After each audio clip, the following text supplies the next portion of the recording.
Let's do it, I guess. Okay. Are you familiar with the specific goals that he has, or what brought us here today? I'm not really familiar with any goals he has, to be honest. The stuff I like mention. What do you mean? The stuff I talked to you about, like, that annoys me. What, you're constant whining? Like, well, yeah, I get that. Yeah, fair enough. Like, what points in particular? Shall I say the stuff that I wrote down? Sure, we'll start with just one, whatever is the most important. Okay, Sam's point of view was... So the oven thing, just to bring you up to date really fast, is I guess, Edward, you left the oven on one night, and Sam thought it was... He came back from a disco night, and he comes back at like 4 off his mind on drugs, puts the oven on and then leaves it so that like just forgets about it, and then smoke comes out and it wakes everyone up because the fire alarm goes off, and then everyone got pissed off, but he just doesn't care about that. That's the story. A lot of people do is they listen. It's already happening with you guys. They listen with the intent to respond instead of listening with the intent to understand. I definitely feel like Sam listens or takes a situation and kind of thinks, how am I going to react to this, and have a go at him about it, rather than be like, what's actually going to happen, you know what I mean? What do you mean by that? Like, I'll make a joke and you'll instantly be like, oh, we can't do that, or like, oh, I'm sensitive about that, or no. Sensitivity is like not even that deep. I think I just like, I care too much about how I feel about things, and then because you don't have that side to you, it doesn't operate, and then you just feed off of that. Is there anything else you want to bring up to talk about? The thing that annoyed me the most in the last month was that the way you sort of take the piss out of my voice. So I know I've not got it's a weird voice. Voice, yeah. And I've got mannerisms that are weird in the way I speak, and you taking the piss out of that just it makes me very self-conscious about it. Again, it's funny. You can take it as you want it. Why is it funny? It's like, oh, I get belly from my voice. It's like, come on, like, it's fine. No. So hold on.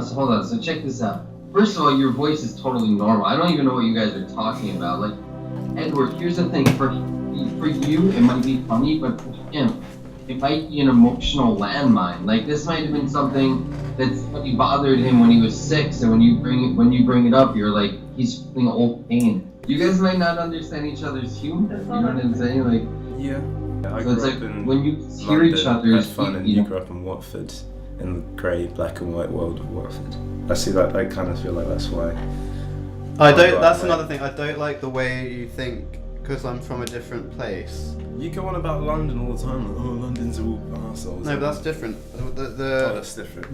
When you talk about Watford, like, I mean, I know it's like it's not the best place in the world. I know it's like I know it's like not what you'd call like a first world place, but when you talk about Watford like it's just some lump of shit on a carpet, when I know London's like I don't know, I don't like London because Stan doesn't like London. You're like, oh, Stan said this about London. Stan studies in London. So I'm like, I grew up in London. I think London's pretty cool. I find it quite fun, but it's just the superiority of it that I don't like. Yeah, you don't like being inferior to anybody. Well, I just don't like you doing that to me more than yeah.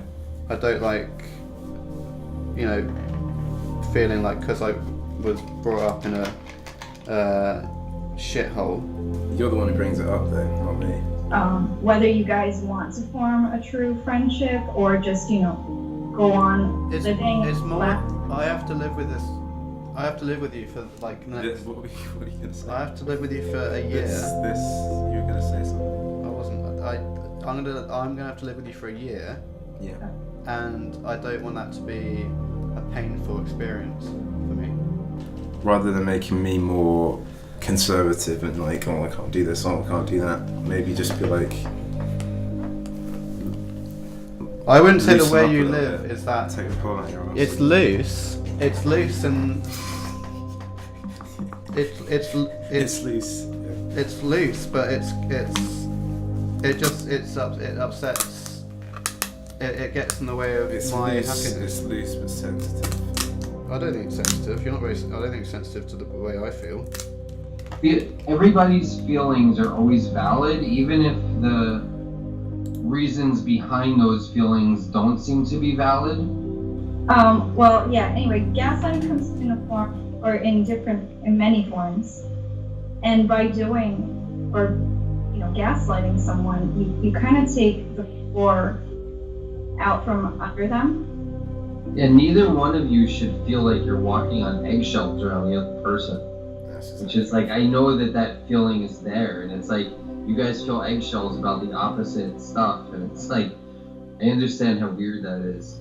Not crossing boundaries. You don't have to make one person more like you or the other person more like themselves. Yeah, but then he'll just be like, you're doing this wrong, you're doing that wrong, you're doing that wrong. And then I'm having to try and be like, oh, okay, well, either I just change myself or continue doing what I'm doing, and you get annoyed. I never go like, oh, you can't do that, Sam, you can't do that. Like, leaving tissues all over the place. Like, I don't give you a hard time about that, and that's pretty grim, for example. There are countless things like it's always eating pizzas. Like, I feel like I'm worried for your health, but I'm not going to be. I'm not like proud of the way I live. It's happened like that. I didn't know you had issues with all of that. Well, I mean, the tissues thing. I've basically had a cold for about 2 years now, and then the pizza thing is just I just like the flavour. Wait, what's the pizza thing? You said he likes the flavor. You're always making comments about stuff like that, little things. I'm sure there's no thinking behind that. I'm sure it's brain says way of annoying Sam. Brain says yes, and then you do it. These things that bother him that you initiate, how do they serve you? Maybe I'm trying to include you in a joke, and you just take it very personally. What's the joke? My life. Wait, hold on, wait, Sam, let's chill out, because if he has good intentions and they're falling flat, that's like a good place to start. You know what I'm saying? Okay, so what's your point? Like, what's the big joke? Lighten the mood a little bit. Lighten the mood. And then you kind of just undercut me and just kind of get all sensitive and make it even more kind of black and white in this house, where people have to just be like emotionless. Otherwise, any kind of slight electrical kind of show of emotion or energy or soul just Edward, to like a little. Can you give an example of the undercutting? I don't know. Like, I'll do that. Why? What? And then, what? And then, like that. And then, or so, I don't know, like, I'll do something and then he gets all kind of super, like, defensive. I don't like my body being touched. But how does it serve you to do that if he doesn't like it? He thinks it's funny. Well, they would be like, oh, like, and find it funny. But with you, you're kind of like, It's not how I sound. That's not how I sound. That is how you sound. Some people find some things funny and some things not, but it's not like for example, there's some things that might make Sam laugh that don't make you laugh, but it doesn't mean either of you are wrong about, It's just, but it's when he's making him.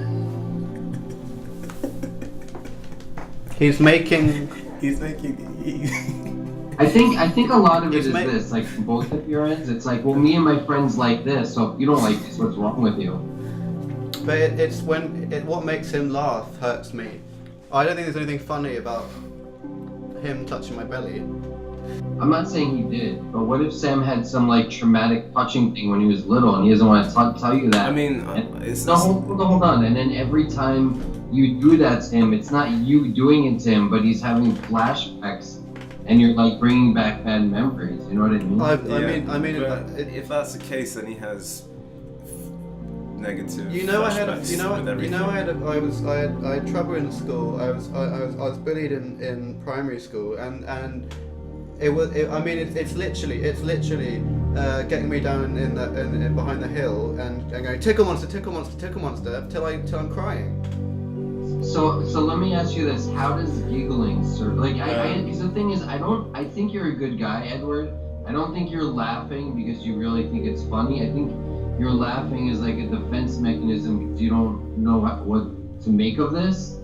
I've had like a lot of situations when I was younger, but like I don't like to project that on my like current life and just constantly kind of have one foot in the past and always like I'm like it's not like like my sense of humour is just walking around tickling you, shouting tickle monster. You've tickled me twice this interview, this session. That's true. I haven't got my foot one step in the past. It's just when you trigger me to think about those times in my life. It's like you're picking my foot up and throwing it into the bin.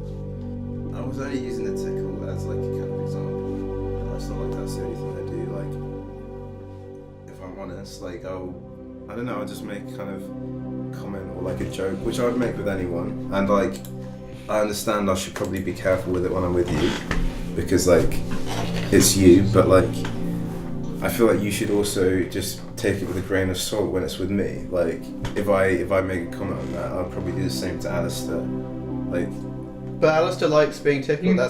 Here's the thing though, like when you say take it with a grain of salt with you, like it's not really you. It's a bucket of salt. He's got that one for the tickling thing, so maybe I should tickle him less. But like, what's it with the other thing?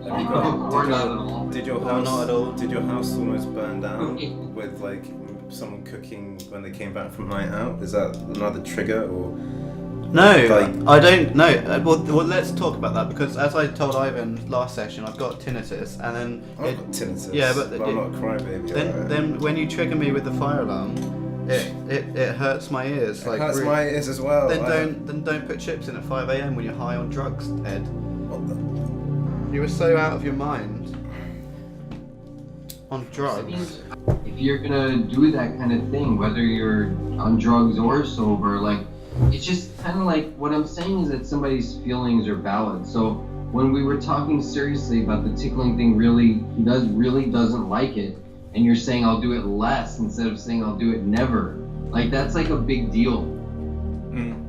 It's just like so ingrained in my personality that if I was to just stop doing it, it would just. What does that mean? What does that mean? Hold on, wait, let me get. Isn't kindness also part of your personality? No. It is. I mean, yes, but I feel like. How is tickling one of the cornerstones of your personality? I don't tickle you all the fucking time. You just go on about it for like weeks and weeks after one like incident where I've like just done it because like in my world that's funny and like it's. Are you like releasing like tension? I mean, possibly, because there's fucking load of tension all the time, isn't there? I think you guys should like play racquetball or do something physical to release the tension, because table tennis. Like it feels like a violation of space.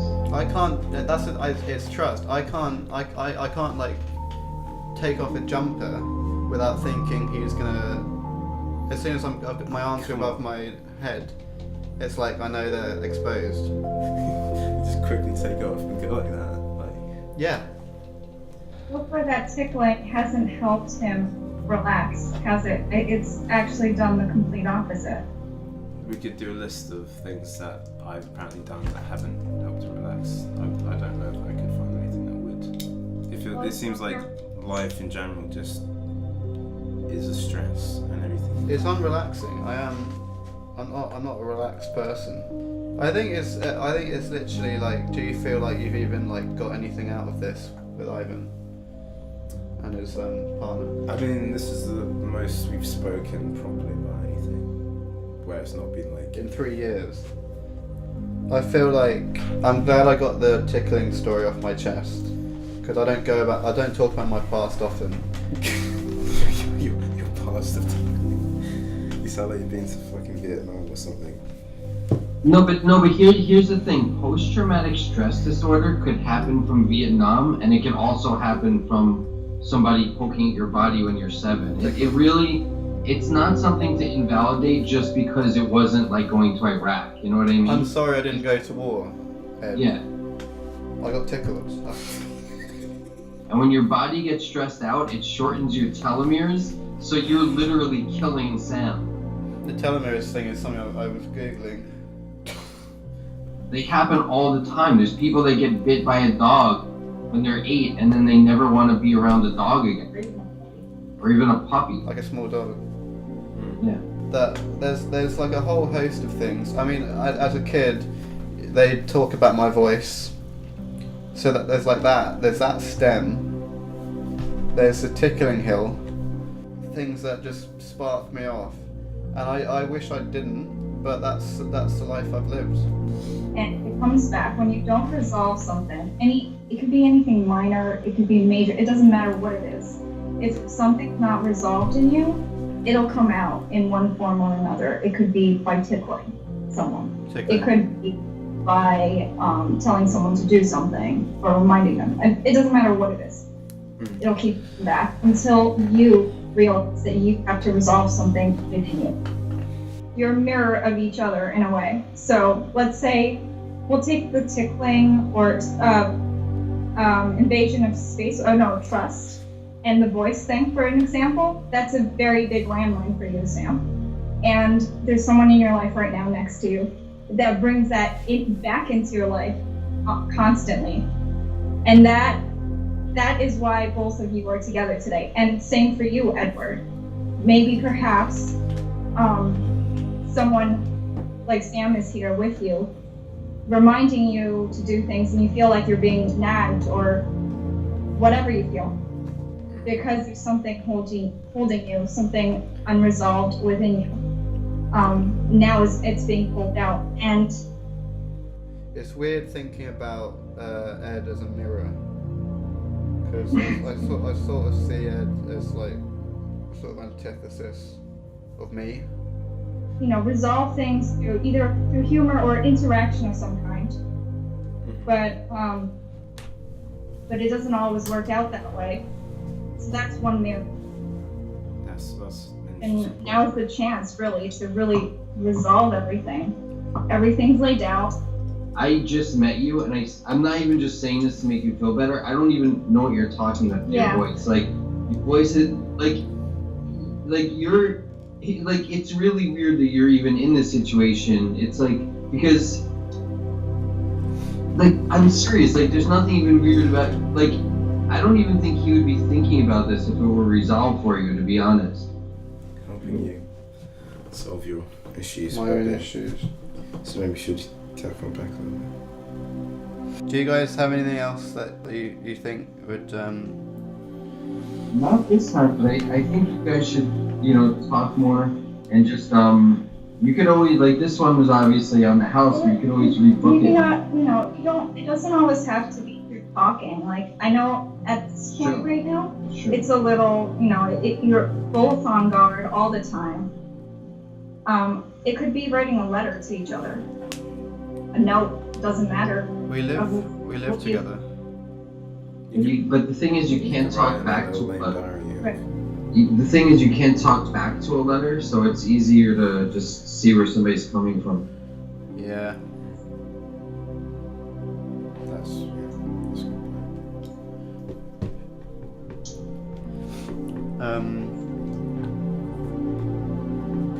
I mean, it was eye-opening, I guess. It was what? Was it? I mean, it was like I don't know. It was interesting to hear you actually eloquate.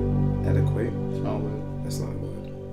Like explain yourself a little more than just shouting at maybe all the time. So, I do get aggressive. I just start getting loud and.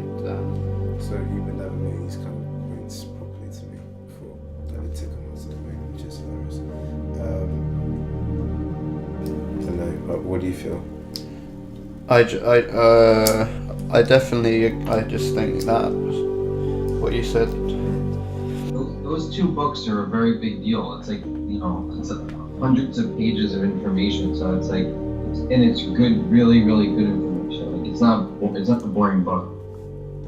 Yeah. I'll probably ask you about it after you read it. Yeah, I'll let you borrow it. Should we is that the end? I think we did it. Should we say bye-bye then? Okay. Yeah, but it's an open line. You can contact us anytime for real, okay?